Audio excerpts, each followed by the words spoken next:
រៀបសួរពុកម៉ែបងប្អូនថ្ងៃនេះខ្ញុំមានធានបទមួយចែករំលែកនៅចំណេះដឹងទូទៅដល់ពុកម៉ែបងប្អូនពីរបៀបយើងថែទាំរបួសឬក៏លាងរបួសទៅតាមស្ថានភាពនីមួយៗដូចជារបួសមុតដៃគោលខ្ញុំឃើញអ្នកខ្លះគាត់យកក្រូចឆ្មាយកទៅលាងរបួសកន្លែងមុតដៃគោលឬក៏មុតដែកសាំងសីអីចឹងក៏ខ្លាចមានមេរោគតេតាណូសគាត់យកក្រូចឆ្មាយកឬក៏យកអាកុលឬក៏ចាក់ស្រាចាក់សាំងលាងមុខរបួសអាហ្នឹងវាត្រឹមត្រូវទេជំរឿនត្រឹមត្រូវគឺយើងលាងជាមួយនឹងទឹកបេតាឌីននេះហើយនឹងទឹកស្រោមប្រៃហើយបើយើងសង្ស័យមានឆ្លងមេរោគតេតាណូសយើងបញ្ញាប់យកអ្នកដែលមុតដេកគោលឬមុតសាំងសីហ្នឹងទៅចាក់ថ្នាំតេតាណូសឲ្យបានតាន់ពេលវេលាហើយមួយវិញទៀតអ្នកដែលមានរបួសដាច់រលាត់ថ្មីដូចជាគាត់ដួលម៉ូតូដួលអីចឹងគាត់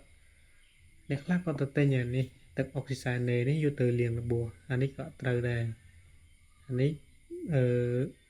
បានរបួសដូចជារបួសទឹកនោមផ្អែមរបួសអាឡែលួយស្បែកឬក៏ខូចស្បែកអីចឹងអាហ្នឹងគេយើងយកទៅលាងបាន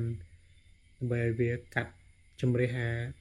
កោសិកាស្បែកអាឡែលួយហ្នឹងហើយវាដុះកោសិកាស្បែកថ្មីមកអាហ្នឹងបានត្រូវចំណែកមុខរបួសថ្មីមានហូរឈាមថ្មីយើងលាងជាមួយនឹងបេតាឌីន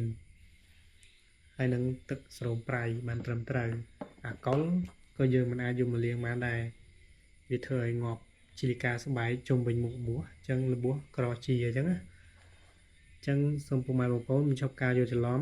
បើសិនជាមានដួលម៉ូតូឬដាច់រលាត់ស្បែកថ្មីបងប្អូនទិញតែទឹកស្រោមប្រៃម្ដងមកឬក៏ទឹកបេតាឌីនម្ដងមកយើងចាក់ចូលគ្នាទៅយើងកូរឲ្យសព្វទៅយើងយកទៅលាងជុំវិញមុខរបួសដែលដាច់ហ្នឹងទៅឬក៏យើងមិនមានបេតាឌីនយើងលាងទៅស្រោមប្រៃក៏បានបើយើងអត់មានស្រោមប្រៃយើងលាងទៅបេតាឌីនក៏បានដែរហើយយើងលាងហើយយើងរុំឲ្យស្អាតដើម្បីកុំឲ្យឆ្លងមេរោគចូលស្បែកហ្នឹងទៅបានហើយមិនត្រូវយកក្រូចឆ្មាឬក៏អាកុល